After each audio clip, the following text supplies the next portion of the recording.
दिल्ली सल्तनत हम लोग का खत्म हो गया था ना, विजयनगर था, बस शासन दिल्ली सल्तनत में कुछ सल्तनकालीन व्यवस्था वाला देख लेते हैं हम लोग।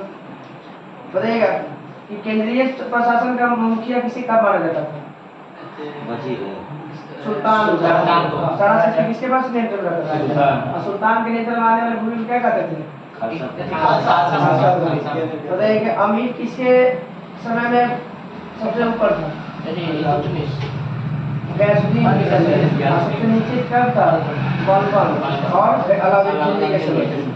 हाँ, ये दोनों दबा के रखता था, बलबन आप ऐसा करके तो नीचे रहा। जैसे अभी जो वर्तमान में कैसे है बीजेपी में 100 अमीर ऊपर, अब तो शाही राज आए हैं। चलिए आगे आते हैं। बताइए कि प्रांत में जो है आय व्यय को देखे देखे कौन करता है? देखा जो था आय और व्यय को मैंने देख देख कौन करता है? ऐसे तो हिंदी में सब जानता है कि महालेखाकार। आएगा आता है ऐसे मुशर्रिफ ए मुमालिक। मुशर्रिफ ए मुमालिक का काम क्या है? आय व्यय के लेखा जोखा तैयार करना। उसके बाद बताइए कि उधार दिए धन को हिसाब कौन रखता था? मजूमदार। उधार दिए धन का हिसाब कौन रखता था? मजूमदार। कोषाध्यक्ष को क्या कहते थे? खजीन। कोषाध्यक्ष को खजीन कहा जाता था। उसके बाद दीवान अर्ज का संबंध किससे है? संबंध बताना है किस व्यवस्था से? सैन्य व्यवस्था।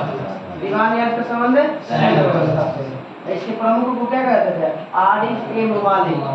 आरिज ए मुमालिक। और वो था मुशर्रिफ ए मुमालिक था व्यय को, व्यय के दिखाने वाला मुशर्रिफ ए मुमालिक। आरिज ए मुमालिक है। तो सेना के प्रधान को कहा जाता था आरिज ए मुमालिक। उसके बाद धर्म एवं दान विभाग है शब्द उससे सुदूर। शब्द उससे सुदूर। तो धर्म एवं दान विभाग के प्रमुख के अधिकारी क्या कहते हैं? शब्द उससे सुदूर। उसके बाद गुप्तचर वाला का मुमालिक है और आगे बड़ी दे मुमालिक है। बड़ी दे मुमालिक किसका? गुप्तचर वाले के प्रधान अधिकारी क्या कहते हैं? बड़ी दे मुमालिक। दान विभाग के जाने थे खैरात। उसके बाद दास के बलिदान। उसके बाद पेंशन वाला इस्तिहार। पेंशन वाला तीनों किसके शासनकाल में? तीनों किसके? दीवान बलिदान, दीवान खैरात और दीवान इस्तिहार। तीनों किसके शासनकाल? सल्तनत काल के एक बार भी FST। 2 बार सल्तनत काल में राजस्व कराने वाला सेना को वंशानुगत बनाने वाला FST। और क्या है इसके साथ? 5 बड़ी नहरों का निर्माण करने वाला FST। 300 नहरों का निर्माण करने वाला FST। एक 5 को तो फेमस कौन था?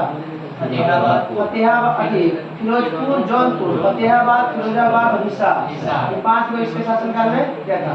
एक हाँ, इसके शासनकाल में 1,80,000 रहता था। कोई चीज सबसे ज्यादा गुलाम किसके शासनकाल में? और गुलाम को फारसी भाषा में कहते हैं कौन चीज? गुलाम को फारसी भाषा में बंधका कहते हैं। और हाँ, FST कब गति बढ़ता है? 1351 में MAT मरता है और फिर उसी साल क्या था? FST बढ़ जाता है। FST के पति है आत्मकथा का नाम क्या चीज था?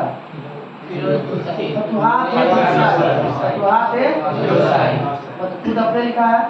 और ऐसे 4 गो शासक है जो अपना आत्मकथा लिखा है उसने। एक पहला FST, एक बाबर, एक जहांगीर और एक और कोई शाहजहां के ऐसी लिखा महापति लोग लिखा है। 4 गो है। शाहजहां की मौत भी लिखा लिखता है। मौत भी लिखा लिखता है। चर्चा हुआ था। हाँ हो सकता है। पूरा आधा कोई और लिखा था। पूरा करवा होगा तब। 3 गो गुलाम से है, वो दिल्ली से। ना गुलाम से था। गुलाम से अच्छा 3 गो वहां से गुलाम थी सल्तनत का। 3 गो इधर था मुगल वंश से। मुगल वंश। अब थोड़ा सा बताइएगा कि उसले जो कर था वो किससे लिया जाता? मुसलमानों से लिया जाता था। उसले मुसलमानों को जो कर लिया जाता था दिल्ली सल्तनत से उससे लिया जाता था।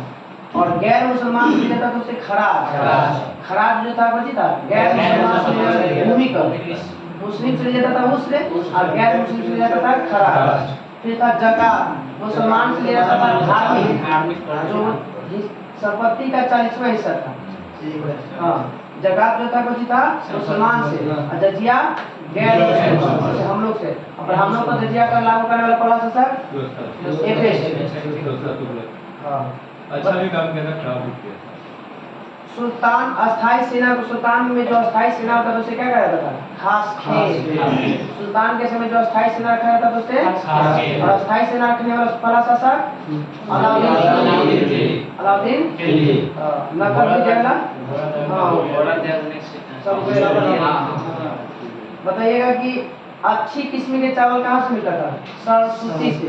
अच्छी किस्म के चावल सरस्वती। व्यापारियों के तीर्थ स्थल को क्या कहा जाता था? अन्य बार कहा जाता था। मैं वहाँ से मतलब व्यापारियों का तीर्थ स्थल मतलब व्यापार से कहाँ से होता था? शब्द में अवनिवार। उसके बाद मिलता था रेशम रजाई, सतगांव। रेशम रजाई किसके लिए मिलता था? सतगांव। नील के उत्पादन के लिए आगरा, नील के उत्पादन के लिए आगरा। और जानते हैं जराल काम के लिए बनारस, जराल काम के लिए बनारस। साड़ी बना हुआ रहता है, लगा हुआ रहता है सब, जैसे मोती उती जैसे नहीं लगा।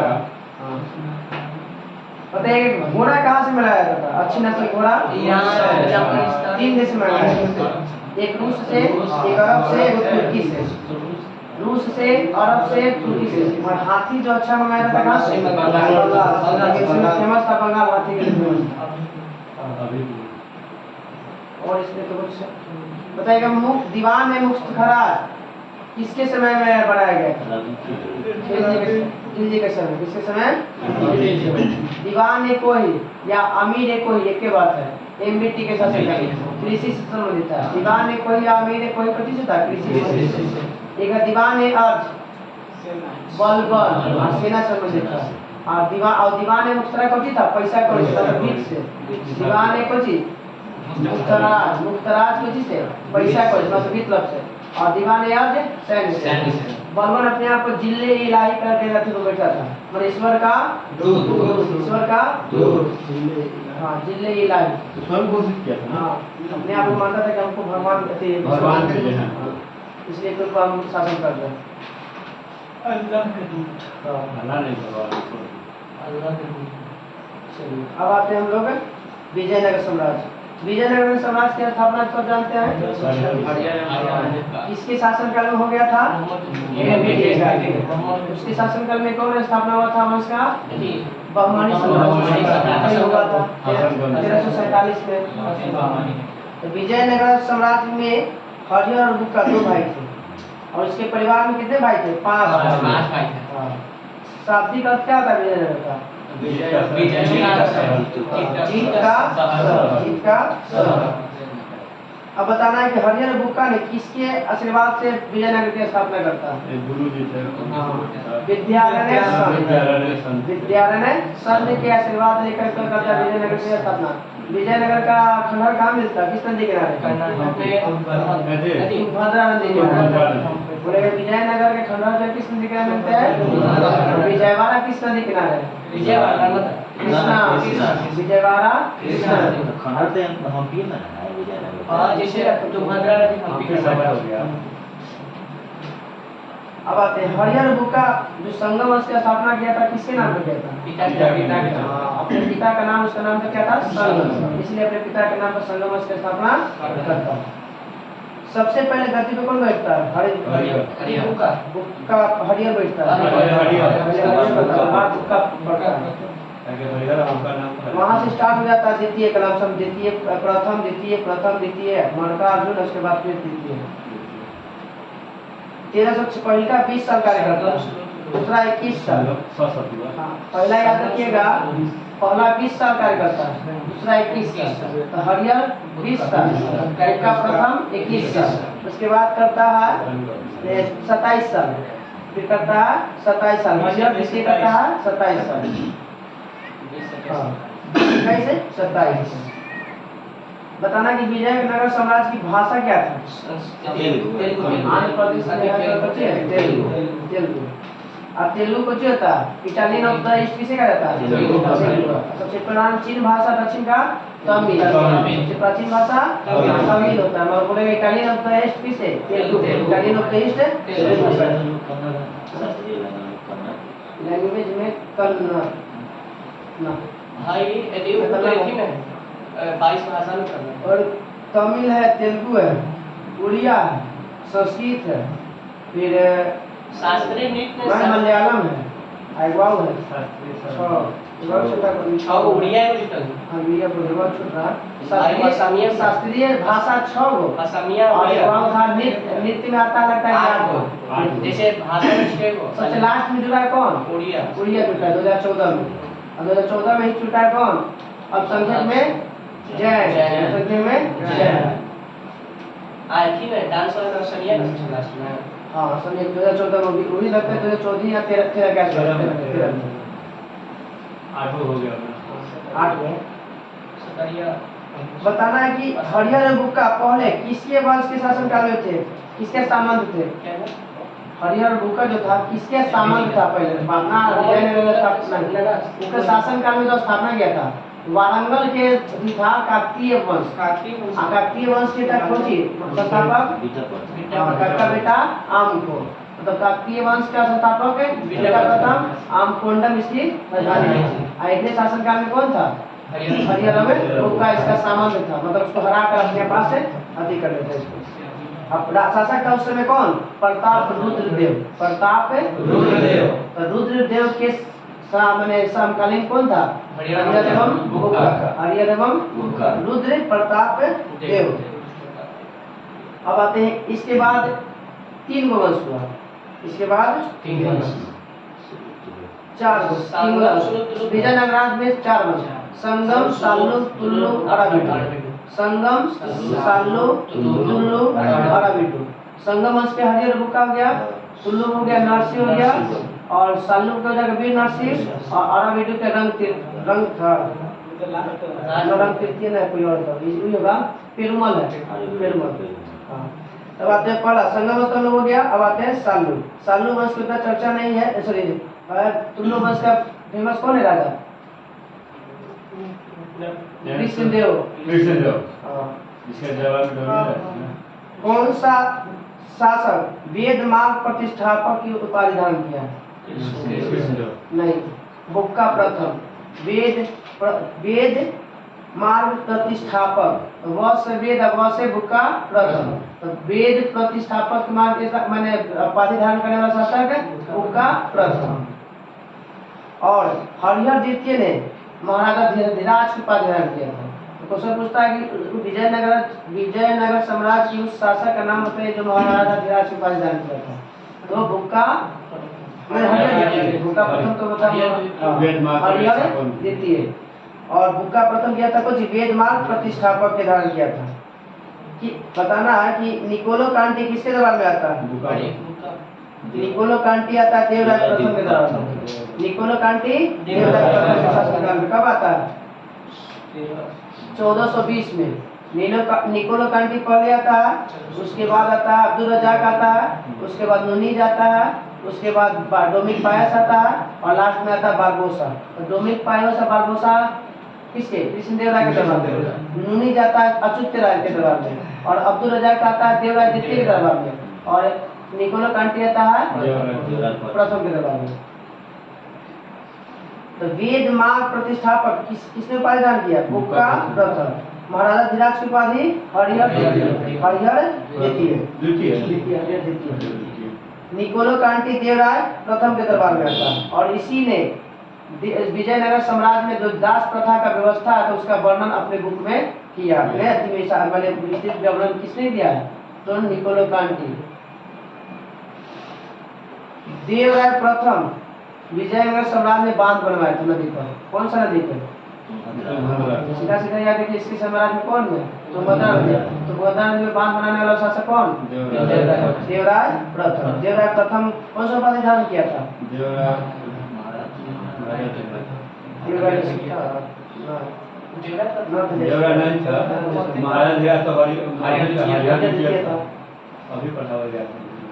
संगम वंश के सबसे प्रतापी राजा कृष्ण देवराय। देवराय द्वितीय अच्छा वो तो तुलू में आ गया नहीं था संगम वंश का सबसे प्रतापी राजा कौन था? देवराय द्वितीय। इसे इमांडी देव कहा जाता है। इमांडी देवराय। इमांडी देवराय किसे कहा जाता है? देवराय द्वितीय। और देवराय द्वितीय के दरबार में कौन आया था? अब्दुल रज्जाक। अब्दुल रज्जाक। देवराय द्वितीय के दरबार में आया था कौन? अब्दुल रज्जाक। और निकोलस कांटी आया था देवराय प्रथम। देवराय प्रथम। फारसी राजदूत हो गया था ये जो देवराय था। कहाँ का? अब्दुल रज्जाक कहाँ का था? फारस का। और यहाँ पे क्या करता है? यहाँ पे बताता है कि भाई इसके साम्राज्य में वेश्यालय भी था। इसके देवराय द्वितीय की तरफ से वेश्यालय। तो ये अपना किताब में लिखा था कि हमने 18 देश घूमा लेकिन ये भारत में वेश्यालय था। मिला होगा सब सुनिए। लेकिन हमको तो सब था चर्चा ऐसे भारत के ढेर पसंद नहीं होता। पसंद ये नहीं का जारी लिखल है इतिहास में।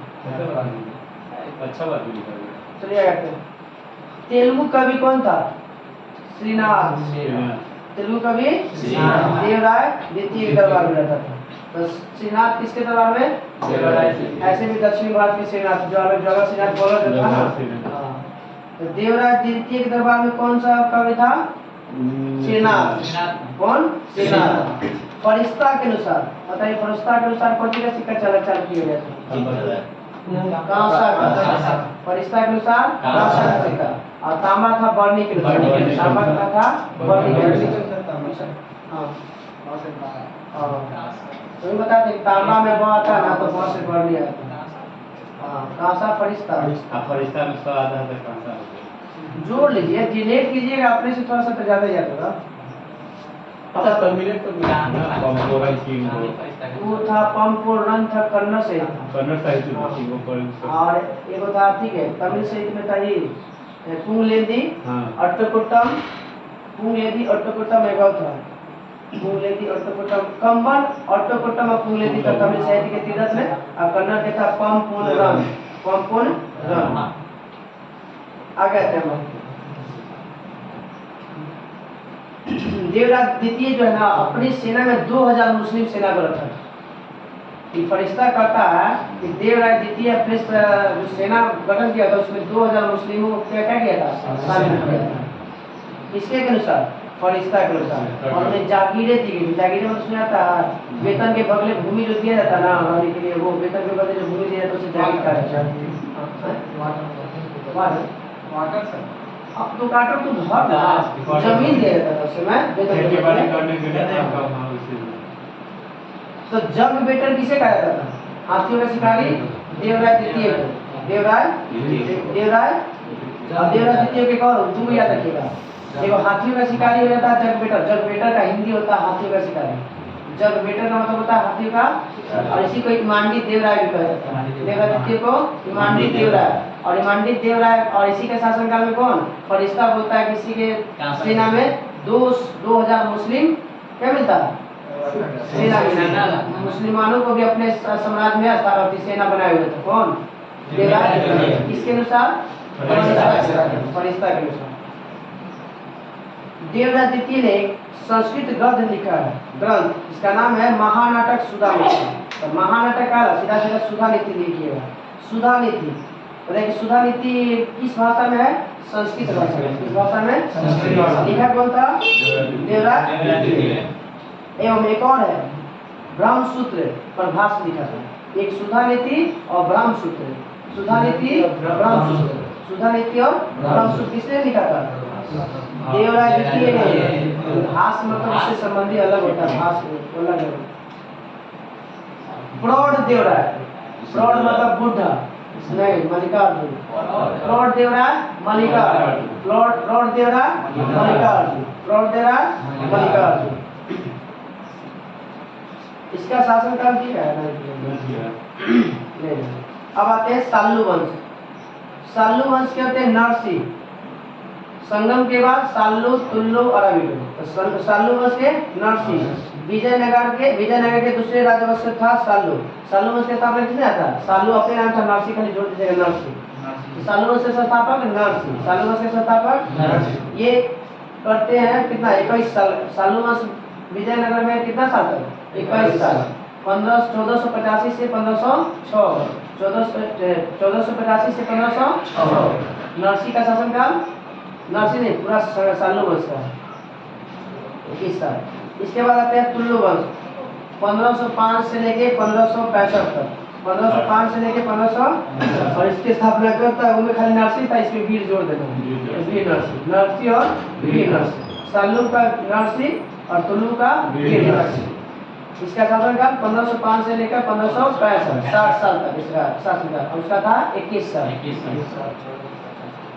तुल्लु वंश का सबसे महानतम शासक कृष्णदेव राय, जो कब बना 1509 में गद्दी बैठता है, 8 अगस्त 1509।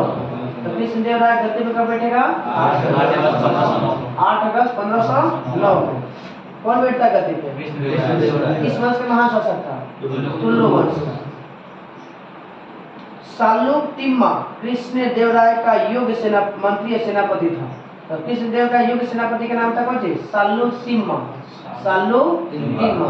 बोले कृष्णदेव राय का सबसे प्रमुख और शक्तिशाली सेनापति या युग सेनापति कौन था? साल्लू तिम्मा। और इसी कृष्णदेव के बारे में बाबर अपनी आत्मकथा में लिखता है कि जो विजयनगर मध्यकालीन भारत में मध्यकाल के समय सबसे शक्तिशाली जो राजा था वो था कृष्णदेव राय।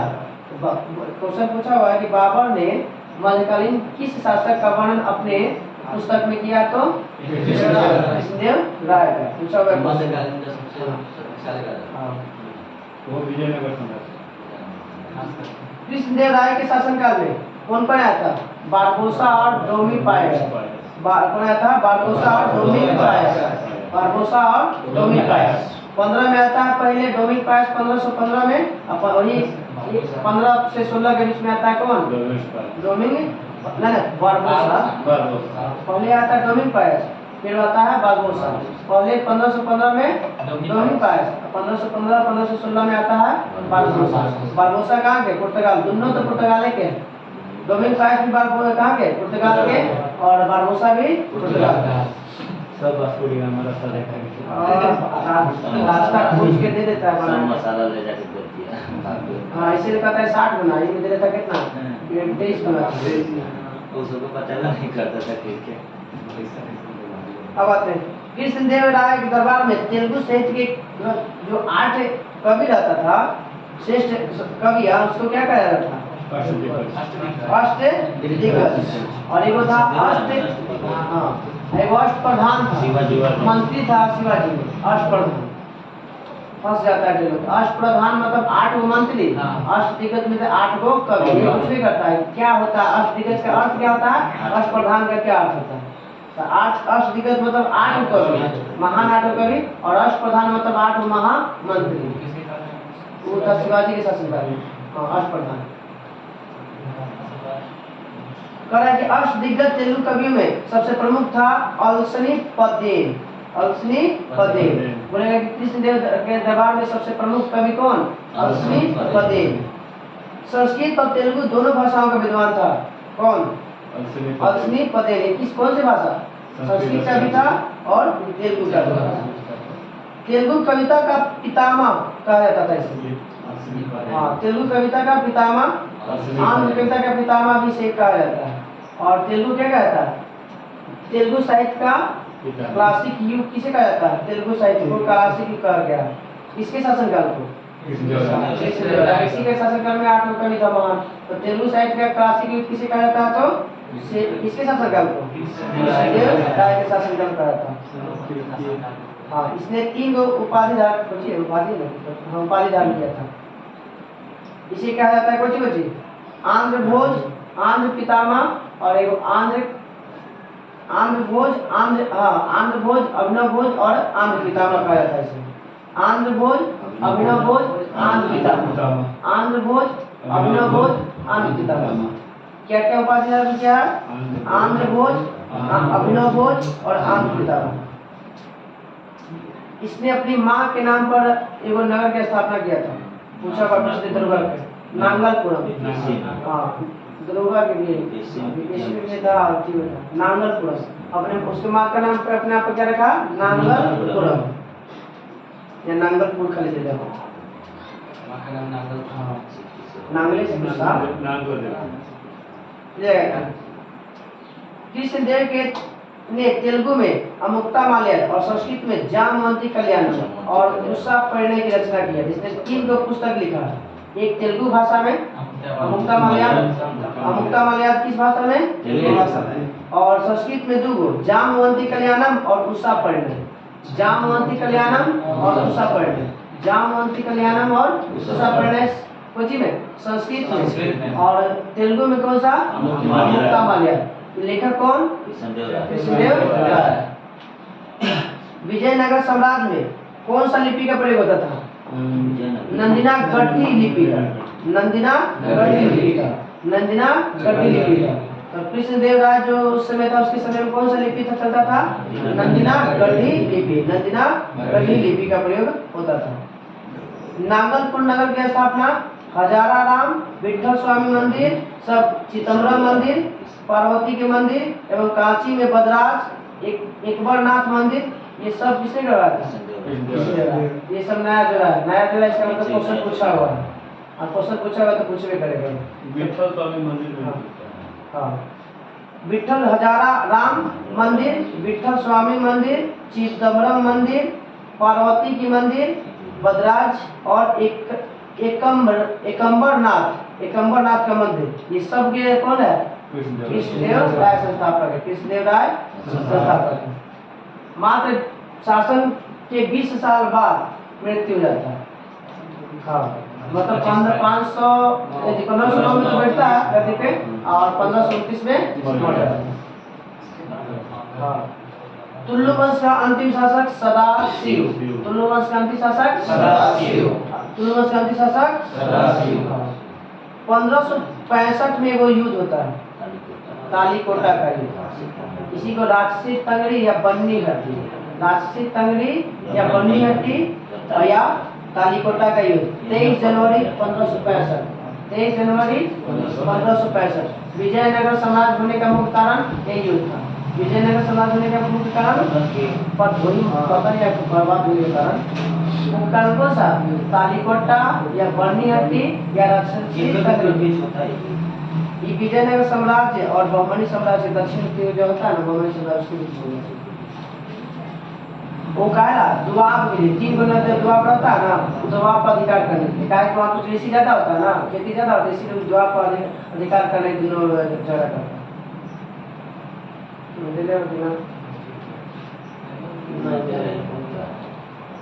चलिए, युद्ध हो गया। इसी युद्ध के कारण विजयनगर समाप्त हो जाता है। विजयनगर के विरुद्ध बने, जब विजयनगर समाप्त होता है तो दक्षिण में विजयनगर साम्राज्य से क्लियर नहीं करता है। विजयनगर साम्राज्य में सब नाम संस्थान शासक देता नहीं है। विजयनगर साम्राज्य और बहमनी साम्राज्य के बीच में तो दुआब थी। दो नदियों के बीच की भूमि को कहते हैं जी दुआब। पंजाब में 5 गो दुआब था ना, इसलिए पंजाब को 5 भूमियों का नदी कहा जाता है पंजाब, इसलिए नाम दिया गया पंजाब उसको। हाँ, अब तो बंटवारा हुआ तो चल गया था पाकिस्तान में। उस समय तो आजादी से पहले तो पंजाब 5 को था ही। अरे था, बारी था, बिस था, रचना था, चार्ज था, एगो सिंधु सागर था। 5 को था उसमें वहाँ तो चार्ज में कौन सी हो गया? चार्ज में ही हो जाता। झेलम और चेनाब। 20 में क्या हो गया? ब्यास और सतलज। और रचना में क्या हो गया? रावी और चिनाब। एक बार तो याद हो गया, 20 तो ही गया, ब्यास और सतलज। बारी हो जाएगा, ब्यास और रावी। अब बारी हो जाता है वो बस से ब्यास और रा से रावी। नमो उसी में से तोड़िएगा ना तो अपने आप उसमें से निकल जाता है। तो विजयनगर जब बर्बाद होता है तो कौन कौन दक्षिण राज्य संघ में शामिल किया जाता है? तो बीजापुर, अहमदनगर, गोलकुंडा और बीदर। इस संयुक्त मोर्चे का नेतृत्व करता था कौन? अली आदिल शाह। इस चारों के संयुक्त मोर्चा का नेतृत्व कौन किया था? अली आदिल शाह। तालीकोटा के लिए विजयनगर का नेतृत्व किया था राम राय। विजयनगर जो हुआ था ना, उसमें राजा का नाम नहीं था, मगर नेतृत्व किया था, सेना कौन किया था? राम राय। किसके किसके बीच में हुआ था? तो यहाँ पे दिया हुआ है कि विजयनगर के राजाओं और बहमनी के सुल्तानों के बीच में हुआ था। किसके बीच के लिए? तो तुंगभद्रा के दबाव, कृष्णा गोदावरी के दबाव और मराठा के वार प्रदेश के कारण हुआ था। वही दबाव के कारण जो पूरा क्या था, जहाँ जहाँ डेल्टा बनता है वहाँ पर खेती सबसे ज्यादा होता है।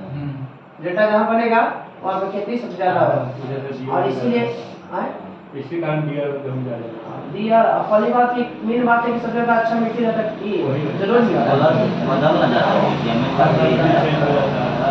जलोढ़ मिट्टी जो होता है नया बनता है ना, जलोढ़ मिट्टी नया खाती, जलोढ़ मिट्टी दो प्रकार हो जाता है, एवं खादा जगह बांग जो नया बनता हर साल उसे खादा और जो पुराना रहता है ऐसा बांग भारत में जलोढ़ मिट्टी का परसेंट कितना है? 22%। तालीकोटा की तो कोची को चले गया था, दुर्भांगा नदी के लिए, कृष्णा गोदावरी के लिए, मराठा के वार प्रदेश के लिए लड़ाई हुआ था। बहमनी साम्राज्य और विजयनगर साम्राज्य के लिए। तालीकोटा की किसके किसके? विजयनगर साम्राज्य और बहमनी साम्राज्य। विजयनगर के तरफ से कौन नेतृत्व किया था? रामराय। विजयनगर के तरफ से रामराय।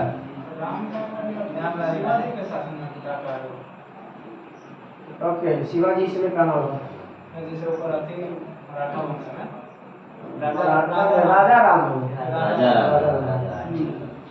तालीकोटा के बाद अंतिम शासक कौन था? सदाशिव। तो हाँ, तालीकोटा के बाद सदाशिव ने तिरुमल के सहयोग से पेनकुंडा को राजधानी बनाकर शासन शुरुआत किया था। सदाशिव किसके सहयोग से? पेनकुंडा को राजधानी बनाकर। किसके सहयोग से? तिरुमल। हाँ, तिरुमल। विजयनगर के चौथे राजवंश अराविडू की स्थापना कौन करता है? तिरुमल। अराविडू के संस्थापक तिरुमल। अराविडू के संस्थापक इसका शासन काल है 102 साल। 102 साल माने 1570 में बैठता है, 1672 में खत्म होता है। अब आता है तिरुमल सदाशिव को अपदस्थ करके क्या करता है? इन पेनकुंडा को अधिकार कर लेता है। और अराविडू वंश का अंतिम शासक होता है रंग तृतीय। अराविडू वंश का अंतिम शासक और संस्थापक कौन? तिरुमल। कौन? तिरुमल। हाँ, और अराविडू शासक वेंकट द्वितीय के शासनकाल में वोडेयार ने 1612 में किसको? मैसूर राज्य की स्थापना करता है। मैसूर राज्य के संस्थापक कौन? वोडेयार। कब? 1612। बताइए कि मैसूर कर्नाटक कब बनता है? मैसूर कर्नाटक कब बनता है? 1900 के बाद 1972 में पहले मैसूर था, अब उसको कहते हैं लोग कर्नाटक। लेकिन हाईकोर्ट में कर्नाटक के नाम से कर्नाटक के नाम से, मैसूर के नाम से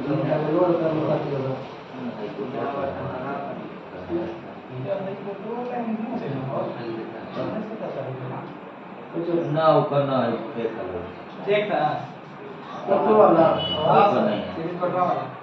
हाँ अच्छा नहीं उसका लग रहा था। हाँ डाल उसका पैसा नहीं है। अरे फेक ले नोटिस आया था उसका पैसा।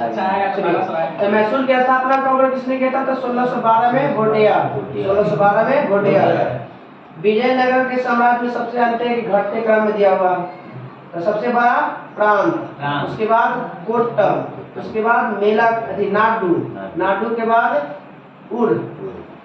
ये है तो जी घटते क्रम में। तो बढ़ते क्रम में जाएंगे तो उर, उर को नाडू, नाडू को कोट्टम और कोट्टम को प्रांत। प्रांत, कोट्टम, नाडू, उर। उर का मतलब ग्राम, नाडू का मतलब 50 गांव का समूह और कोट्टम का मतलब जिला और मंडलम का मतलब प्रांत का मतलब या राज्य बोलिए सीधा सीधा। तेलुगु में सब सब तो सब नाम में बोलिए। विजयनगर कालीन सेनानायकों को क्या कहा जाता था? नायक। सेनानायकों को नायक। सेनापति का प्रमुख को सेनानायक कहते हैं। अभी भी होता है। अब बताइए कि विजयनगर साम्राज्य में वेतन के बदले जो सेना को रख रखाव के लिए विशेष भूखंड देता था उसे अमरम कहा जाता था। अमरम मतलब जैसे उस समय क्या था? जागीर देने की प्रथा था ना, भूमि या था। इसके समय में उसे क्या कहता था? अमरम। तो विजयनगर साम्राज्य में भूमि अति सेना के बदले जो भूमि को रख रखाव के लिए जो दिया जाता था उस भूमि क्या कहते थे? अमरम। एक है अयंगर व्यवस्था। पूछता है कि आयंगर व्यवस्था का संबंध किस सम्राट से? तो विजयनगर सम्राट से। सीधा सीधा क्वेश्चन पूछता है कि आयंगर व्यवस्था का संबंध किस सम्राट से है? विजयनगर सम्राट से। निकोलो कांटी कब आया था? 1420 में। अब्दुल रज़ाक आता है 1442 में। और इनका 20 में आता है, उसके बाद 22 साल बाद आता है। हाँ, उसके बाद सीधे सीधे भाग जाएगा। सबसे लास्ट जो आता है विजयनगर में वो न्यूनी जाता है 1535 में। सबसे लास्ट कौन आता है? तो पहला आता है निकोलो कांटी, दूसरा आता है अब्दुल रज़ाक, तीसरा आता है डोमिंग पायस, चौथा आता है बारबोसा और लास्ट में आता है नुनीज। नुनीज किसके शासन में? अच्युत राय। नुनीज अच्युत राय के दौरान। पहला निकोलो कांटी की देवराय प्रथम, निकोलो कांटी अब्दुल रज़ाक देवराय द्वितीय, अब्दुल रज़ाक देवराय द्वितीय, फिर डोमिंग पायस कृष्ण देवराय, डोमिंग पायस से कृष्ण देवराय, बारबोसा भी कृष्ण देवराय और नुनीज अच्युत राय। 1535 में लास्ट में कौन आता है? नुनीज। हाँ, नुनीज आता है। अब आते हैं इसमें कुछ है। हाँ, ईस्वी तो ही है 1420, 1442, 1500, 1516, 1535। इस समय एक व्यवस्था था खराब कि शादी करेला टैक्स लेता था, लड़कों तरफ से लड़कियों तरफ से। हाँ, इसके विजयनगर समाज में लड़कों से भी सूद लेते टैक्स लेना शादी करने के बदले और लड़कियों से। हाँ, विधवा से नहीं लेता था, यह गलती था। लड़का से भी लड़की से टैक्स लिया जाता था। करे ग्राम में विशेष सेनाओं के बदले दी जाने वाली लगान मुक्त भूमि को कहा जाता था उबली। लगानहीन भूमि मतलब बिना लगान देने वाली भूमि को, हाँ, बिना कर वाला। जैसे था ना पंचचंदनम था, ब्राह्दे था, उसमें चोल वंश में था ना 4-5 प्रकार के, तो ब्राह्मण को दिए वाला भूमि को ब्राह्दे। पलिचंदन था, जैन संस्थान को देने वाला पलिचंदन था। फिर एक था साला भोग, विद्यालय के लिए देने वाला भूमि को साला भोग। और दुआ था तो बाली क्या था भाई? तो विजयनगर सम्राट में कर न देने वाला भूमि को लगान भूमि को क्या कहते थे? उबली। क्या कहते हैं? उबली। अब एक बार युद्ध में शौर्य प्रदर्शन करने वाले मृत लोगों को परिवार को दी गई भूमि को कहते थे रक्त कोड़गे। युद्ध में मर गया कोई, वीरता प्राप्त कर गया, उसके भूमि जो दिया जाता है उसे रक्त कोड़गे कहा जाता है। रक्त कोड़गे किसको दिया जाता है? सेना में किसे मिलता है? परमवीर चक्र मिलता है, शौर्य चक्र मिलता है, वीर चक्र मिलता है। तो उस समय के समझिए परमवीर चक्र, शौर्य चक्र को जीता रक्त कोड़गे। रक्त विजय जो मर गया युद्ध में वीरता के साथ, उसे मिलता था रक्त कोड़गे। भूमि के रूप मिलता था, उस भूमि को कहा जाता था रक्त कोड़गे।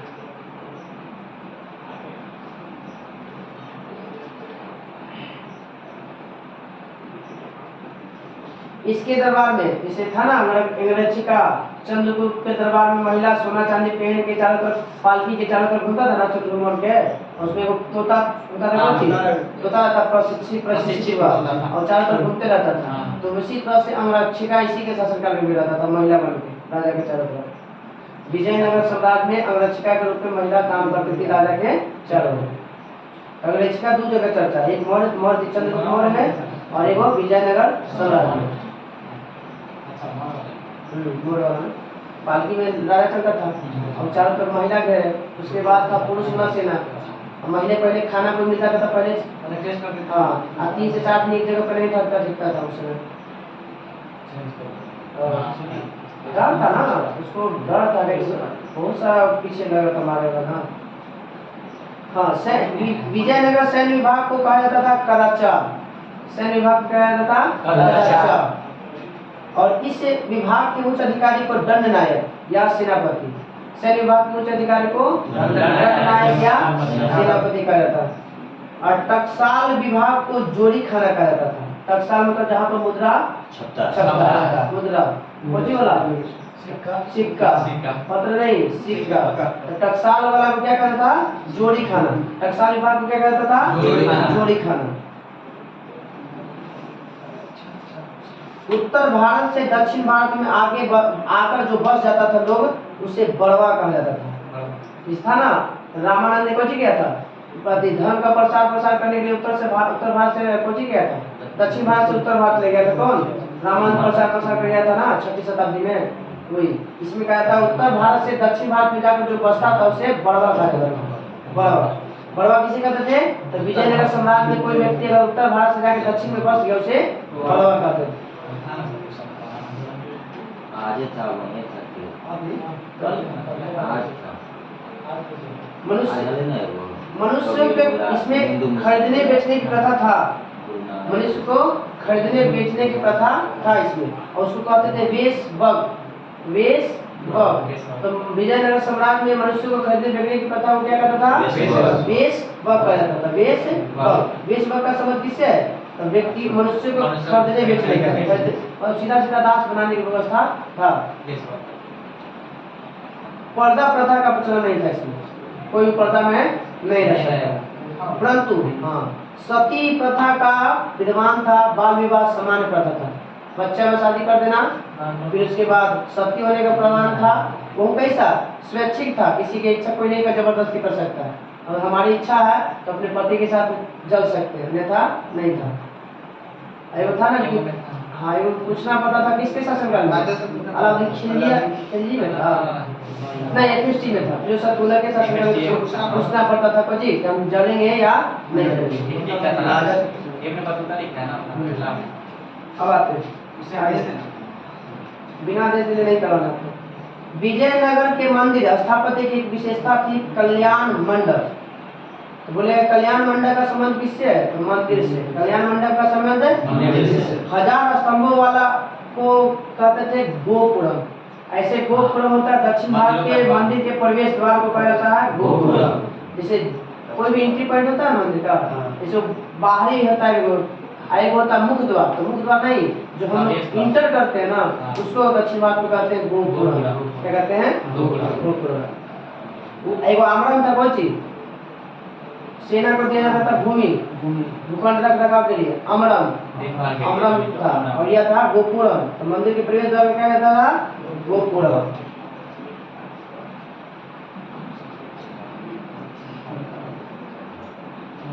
तिरुपति मंदिर में कृष्णदेव राय और उसकी पत्नी तिरुमल एवं चिंता देवी तथा वेंकट प्रथम आदि की मूर्तियां भी लगाई गई थी। हाँ बताइए, अब समझिए कि ये राजा का मूर्ति लगा था। अभी होगा ना हो भी सकता है, हटावा दिया होगा। मंदिर अगर होगा ना तो भी होगा। तो कौन सा मंदिर है? तिरुपति। अरे तिरुपति बालाजी का ना, तो वही मंदिर है वही तो नहीं होगा काहे कि सीधे धार्मिक वाला आ गया ना, तो आदमी का मूर्ति नहीं लगा। बहुत महंगा मंदिर है। अति पैसा कमाने में लगता है कि दूसरा नंबर वही है। पहला सीढ़ी ना, पहले को तिरुपति अब हमने उसके बाद सीढ़ी पड़ा पड़ा, सीढ़ी पड़े तो सब ज्यादा पैसा चला।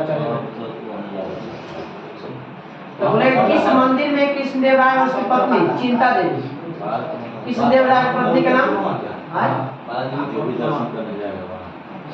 दक्षिण भारत से कौन मंदिर होगा? श्री विष्णु का होगा। हाँ जो भी वहाँ दर्शन करेगा विपाच मंदिर का नाम है। हनुमान जी ने तिरुपति भगवान के वहाँ मुर्गन कुछ मुर्गन इनको विष्णु भगवान का मुर्गन और सब जगह तिरुपति वाला हर मूवी में नाम दिया जाता है। तो बोले किस करता है वहाँ दर्शन करता है कोई मंडल जो भी मंडल होता है। बोले किस मंदिर में कृष्णदेव राय और उनके अलावा तिरुमल और उनकी पत्नी चिंता देवी की मूर्ति मिलता है? तो तिरुपति मंदिर में। महानवमी का त्योहार विजयनगर का प्रमुख राज्य राज्य का मुख्य त्योहार का नाम क्या था? महानवमी का त्योहार मतलब दशहरा। महानवमी मतलब हुई ना, वह देवी दुर्गा से प्रसन्न करने के लिए ये मनाया जाता था। इसका मतलब है कि नवमी दशहरा नहीं मनता होगा ना, उसको नंबर चेंज कर सकता होगा उन्होंने। तो जैसे फेमस तो होगा बिहार में नहीं है, मेन फेमस है बंगाल में सबसे ज्यादा। तो नजदीक में है जब थोड़ा सा हम लोग देखा इसकी ज्यादा कर ली वहाँ तो पंडाले देख के आप कुछ देगा वहाँ ऐसे लोग काली जी का ज्यादा पूजा करते हैं। कहा कि विजयनगर काल की कन्नड़ कृतियों में भीमक द्वारा रचित बासव पुराण तथा प्रसिद्ध लिंगायत धर्म ग्रंथ और बासव पुराण के रचनाकार कौन? भीमक। भीमक व्यक्ति का नाम क्या था? भीमक। नाम कौन कौन? बासव पुराण और लिंगायत धर्म ग्रंथ के रचनाकार कौन? भीमक। भीमक किस पद्य की रचना किया? लिंगायत धर्म ग्रंथ और बासव पुराण। बासव पुराण और लिंगायत धर्म ग्रंथ। बासव पुराण और लिंगायत धर्म ग्रंथ के लेखक कौन? भीमक। कृष्णदेव राय और राम राय एक अच्छे संगीतज्ञ थे, मतलब दोनों। कृष्ण राय भी संगीत का समझे था और राम राय भी संगीत से था। राम राय नेतृत्व में हुआ था कालीकोटा का युद्ध, और कृष्ण देव के दरबार में रहता था राम राय।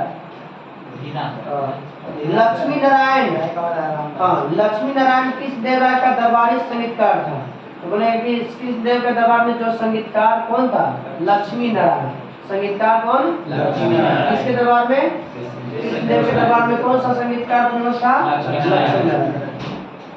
उसने संगीत के सूर्योदय नामक पुस्तक की रचना किया। तो लक्ष्मी नारायण ने कौन सा पुस्तक? संगीत सूर्योदय। संगीत सूर्योदय। संगीत सीधा सीधा याद रखिए कि संगीत से फेमस व्यक्ति दरबार में कौन रहता था? लक्ष्मी नारायण। और लक्ष्मी नारायण ने पुस्तक का नाम लिखा संगीत सूर्योदय। संगीत सूर्योदय नामक पुस्तक की रचना लक्ष्मी नारायण ने किया था। संत विद्यारण्य ने संगीत ग्रंथ संगीत सार की रचना किया। संगीत सार की रचना संत विद्यारण्य। एक आशीर्वाद लेकर विजयनगर की स्थापना करता कौन? हरिहर एवं गुप्ता। हरिहर एवं गुप्ता किसका? संत विद्यारण्य के आशीर्वाद था। इसने कौन सा पुस्तक लिखा है भाई? संगीत सार। संगीत सूर्योदय की रचना है लक्ष्मी नारायण। संगीत सार की रचना कौन? संत। संगीत सार की रचना विद्यारण्य। विद्यारण्य। संगीत सार संत विद्यारण्य। संगीत सार संत विद्यारण्य। संगीत सार संत विद्यारण्य। और वो बोलेगा संगीत सूर्योदय। संगीत सूर्योदय तो लक्ष्मी नारायण। लक्ष्मी नारायण।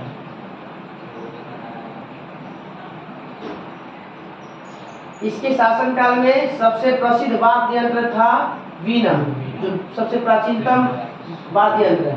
सबसे प्राचीनतम वाद्य यंत्र कौन? वीणा। वीणा सबसे प्राचीनतम वाद्य यंत्र वीणा। वीणा।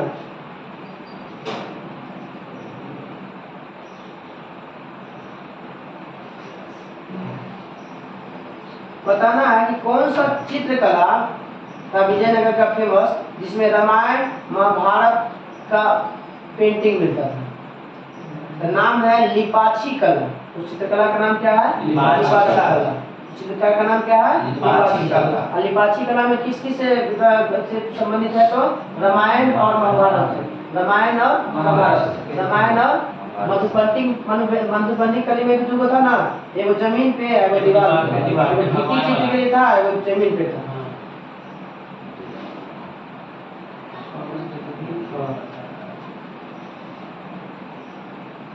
हाँ, इसके समय सिक्का सर्वाधिक फेमस बड़ा सोना का बड़ा। सोना का बड़ा बोलेगा कि विजयनगर में सर्वाधिक प्रसिद्ध सिक्का बड़ा किससे धातु से बनाता था? सोना का। और सिक्का का नाम क्या था? बड़ा। धातु था सोना। इसका वजन 52 ग्रेन था। 180 ग्रेन का होता है शेर ससुरी वाला में, इसमें है 52 ग्रेन, जिसे विदेशी यात्रियों ने खून और परदोस या पैगोडा के रूप से नाम जानते हैं। इसको क्या जानते हैं? खून, परदोस या पैगोडा के नाम से इसे जानते हैं।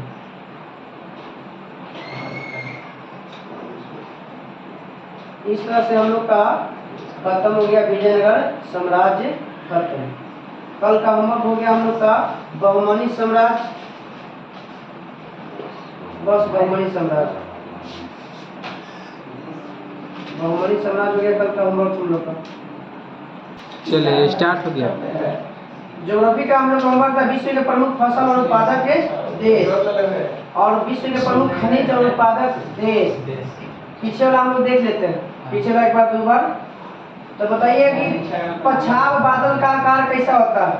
रुई क्या करते सारा पंख के आकार पछाड़ बादल का आकार पंख के आकार 8 से 12 किलोमीटर ऊंचाई पे मिलता है पछाड़ बादल की ऊंचाई कितना 8 से 12 किलोमीटर बिखरा हुआ मिलेगा ये जिन्हें तिने तिते बिते सफेद रंग का होता था इसका रंग कैसा सफेद आकार पंख रंग सफेद आकार पंख पछाड़ बादल पंख दूसरा है कपासी बादल ये 4 से 7 किलोमीटर 4 से 7 किलोमीटर रुई और गुम्बद का रुई को याद रखिएगा उधर रुई को ला के ढेर लगा दीजिएगा तो गुम्बद के आकार में जाएगा तो रुई और गुम्बद का कौन कपासी बादल बहुत बढ़िया होता है कपासी बादल ना अस्तरी बादल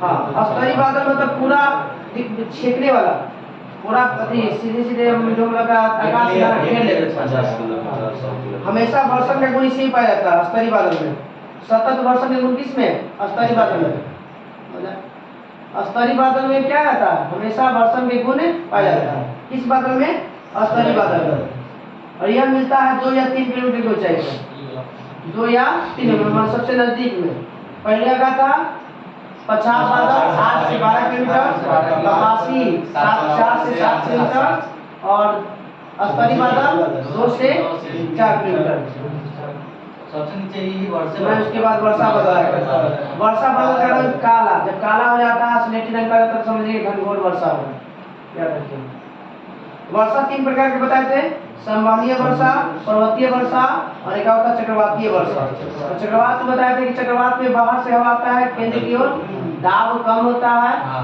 और घड़ी की दिशा में उल्टा मतलब उत्तरी गोलार्ध में सीधा एंटी क्लॉकवाइज उत्तरी गोलार्ध में विपरीत था उल्टा होता है उत्तरी गोलार्ध में उल्टा और उससे उत्तरी है उससे और दक्षिणी गोलार्ध में सीधा अब एक मौसम खराब बारिश आंधी तूफान सब चक्रवात में और प्रति चक्रवात में सब उल्टा रख देना ये को याद करके सब उलट देना केंद्र प्रति चक्रवात अंदर से बाहर केंद्र में दाब अधिक एक में उत्तरी गोलार्ध में सही दिशा में माने घड़ी की दिशा में और दक्षिण गोलार्ध में उल्टा याद रखना तीव्रता चक्रवात फिर सर उलट दक्षिणी गोलार्ध में सीधा उत्तरी गोलार्ध में ओ प्रति में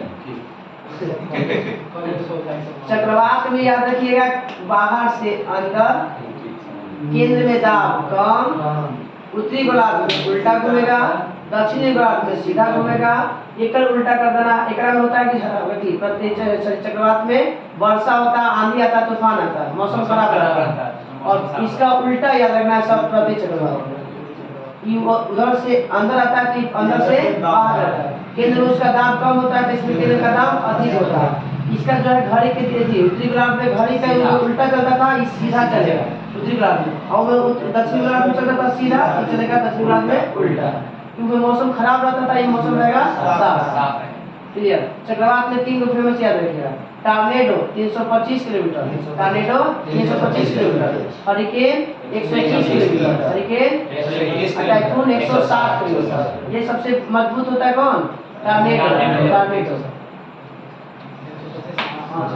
325 अब आते हैं चीन सबसे आगे है लमसम 2 2 4 3 2 5 गो 6 गो में कोची याद रखिएगा चावल चाय गेहूं आलू चावल चाय गेहूं आलू मूंगफली और तंबाकू चावल चाय गेहूं आलू तंबाकू और मूंगफली वर्ल्ड वाला नहीं वो नहीं वो जाके खा जाता है वो खा जाता है फिर भी याद रखिए कि नयका में चेंज कर दिया बड़े 22 वाला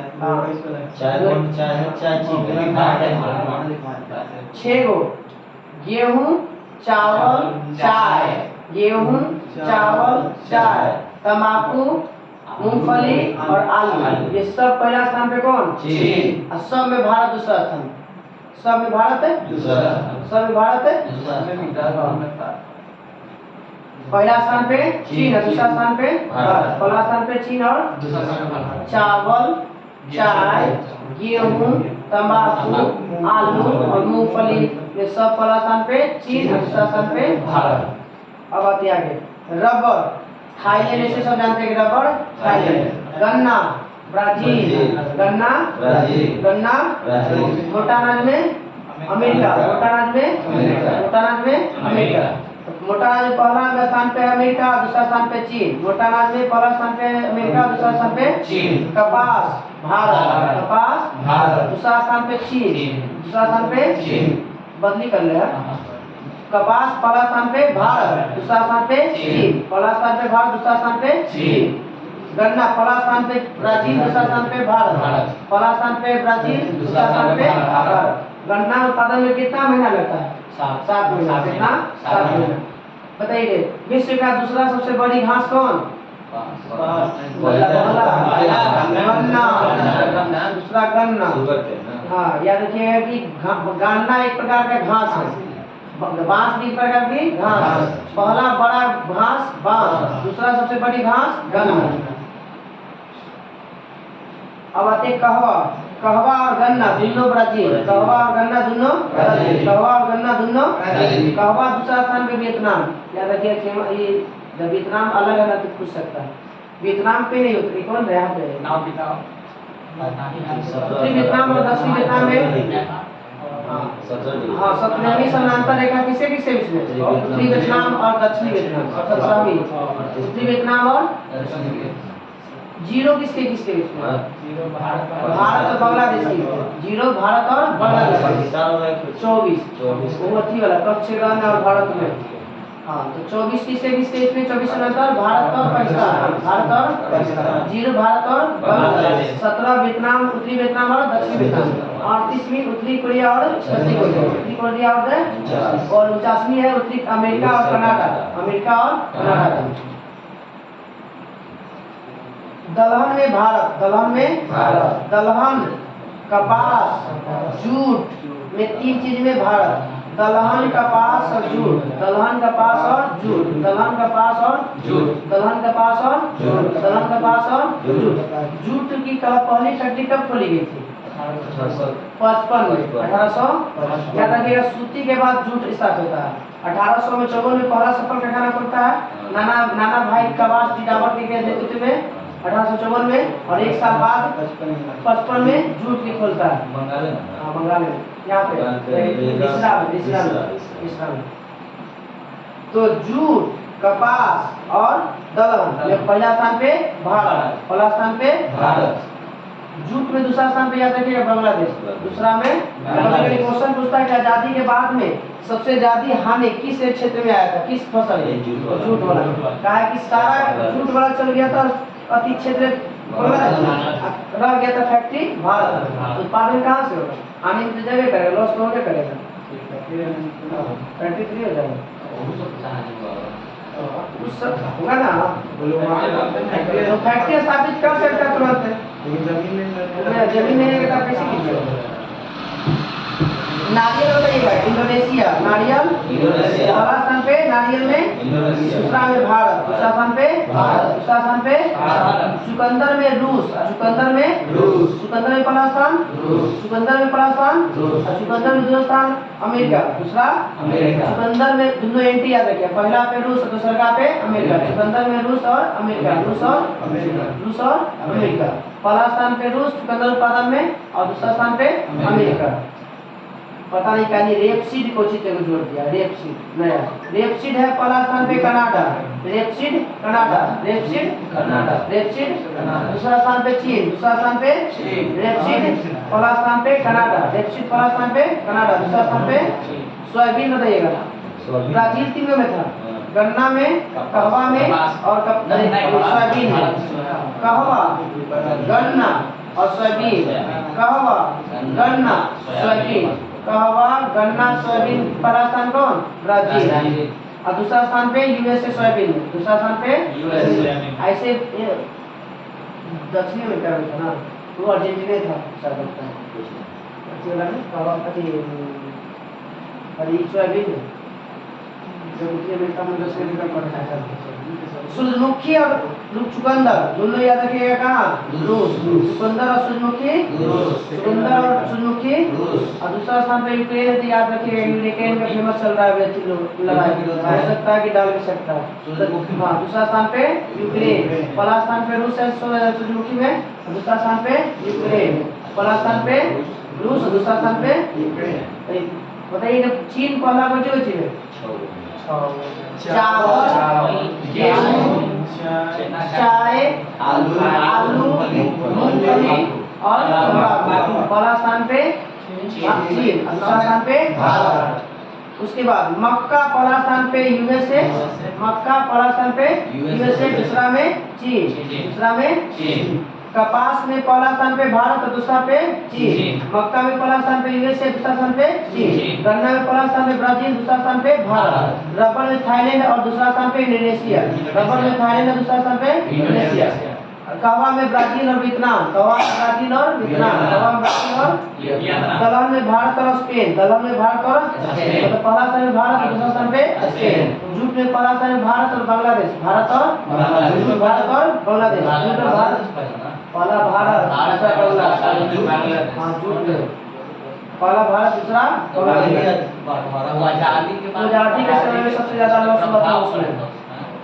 नारियल में इंडोनेशिया और भारत, नारियल में इंडोनेशिया और इंडोनेशिया और नारियल में इंडोनेशिया और चुकंदर में रूस और अमेरिका, रूस और अमेरिका। मूंगफली में चीन और भारत, मूंगफली में चीन और रेपिस में कनाडा और चीन, रेपसीड में कनाडा और चीन। सोयाबीन में ब्राजील और यूएसए, ब्राजील और सूरजमुखी में रूस और यूक्रेन। विश्व में कृषि प्रदेश के बंटवारा किया था, याद रखिएगा हिटलसी, हिटलसी व्यक्ति का नाम है। विश्व में कृषि प्रदेश को बांटा गया कि कौन सा क्षेत्र किधर किधर क्या उत्पादित होता है उसका खोज किया था हिटलसी।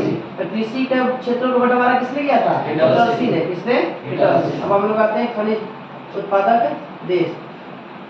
लोहा में ऑस्ट्रेलिया पहला स्थान पे, पहला लोहा में सबसे ज्यादा कौन उत्पादन करता है? दूसरा स्थान पर चीन, दूसरा स्थान पे तांबा में विश्व की राजधानी चिल्ली, चुटकी माता, हाँ, तो तांबा में चिल्ली, तांबा में दूसरा स्थान पे पेरू, पेरू की राजधानी कहाँ है? लीमा, पेरू स्थान लीमा। तांबा में पहला स्थान चिली का, दूसरा स्थान पेरू का, दूसरा स्थान मैग्नीज में पहला स्थान दक्षिण अफ्रीका, मैग्नीज में दक्षिण अफ्रीका, दूसरा में ऑस्ट्रेलिया, मैग्नीज में दक्षिण अफ्रीका और ऑस्ट्रेलिया, दक्षिण Africa Australia. Bauxite Australia, bauxite पहला स्थान में, बॉक्साइट में जस्ता, सोना, अब्रक, कैडमियम में चीन, सोना, जस्ता, कोयला, अब्रक, कैडमियम में चीन। 5 गो में याद रखिए खनिज में चीन है। सोना, जस्ता, कोयला, सोना, जस्ता, कोयला, अब्रक, कैडमियम, अब्रक, कैडमियम, सोना, जस्ता, कोयला, सोना, जस्ता, कोयला, अब्रक और कैडमियम, अब्रक और कैडमियम। पहला स्थान में चीन, पहला स्थान में चीन। यूरेनियम में सबसे ज्यादा कजाकिस्तान, यूरेनियम में सबसे ज्यादा कजाकिस्तान, दूसरा कनाडा, दूसरा कनाडा, तीसरा इंडोनेशिया, सॉरी तीसरा ऑस्ट्रेलिया, तीसरा में ऑस्ट्रेलिया। पहला स्थान पे कजाकिस्तान, दूसरा कनाडा, तीसरा ऑस्ट्रेलिया। ये हो गया खनिज तेल में। बताइएगा सबसे पहला अमेरिका, दूसरा सऊदी अरब। खनिज तेल कौन सा? खनिज तेल एक प्राकृतिक गैस होता है, खनिज तेल होता है वो प्राकृतिक गैस। दोनों में पहला स्थान पे अमेरिका, खनिज तेल और प्राकृतिक गैस में पहला स्थान पे अमेरिका। खनिज तेल में दूसरा स्थान सऊदी अरब, प्राकृतिक गैस में रूस, प्राकृतिक गैस में दूसरा स्थान पे रूस। खनिज तेल और प्राकृतिक गैस में पहला स्थान पे अमेरिका, खनिज तेल में दूसरा स्थान पे सऊदी अरब, मगर प्राकृतिक गैस में रूस। अब्रक पहला स्थान में चीन हो गया। हीरा सबसे ज्यादा रूस, हीरा सबसे ज्यादा रूस, हीरा सबसे ज्यादा रूस, रूस सबसे ज्यादा करता है। कैडमियम पहला स्थान पे चीन है, दूसरा में दक्षिणी कोरिया, दक्षिणी कोरिया। निकेल सबसे ज्यादा करता है इंडोनेशिया, निकेल करता है इंडोनेशिया, निकेल करता है इंडोनेशिया, और दूसरा स्थान पे फिलीपींस। और प्लेटिनम सबसे ज्यादा करता है दक्षिण अफ्रीका, प्लेटिनम दक्षिण अफ्रीका। सफेद स्वर्ण इसको भी कहते हैं, प्लेटिनम को भी सफेद स्वर्ण, प्लेटिनम सफेद स्वर्ण। Golden fibre jute, golden fibre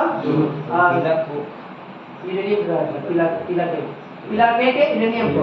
एगो सफेद स्वर्ण होता है कपास कहते हैं, सफेद स्वर्ण कहता है कपास। अब यही याद रखिए, सफेद सोना प्लेटिनम, सफेद स्वर्ण, रुई या कपास, golden fibre, jute, golden fibre, yellow cake, uranium, yellow cake, uranium. इस तरह से हम लोग का आज का ज्योग्राफी का होमवर्क खत्म। कल का होमवर्क सोना में कौन आगे देश? सोना में चीन चीन है ना? अफ्रीका। ना अफ्रीका कहाँ बोले? अफ्रीका सोना में चीन बोले पहला स्थान पे। हाँ, तो ये खान है, खान है। सबसे ज्यादा दक्षिण अफ्रीका में सोने की सबसे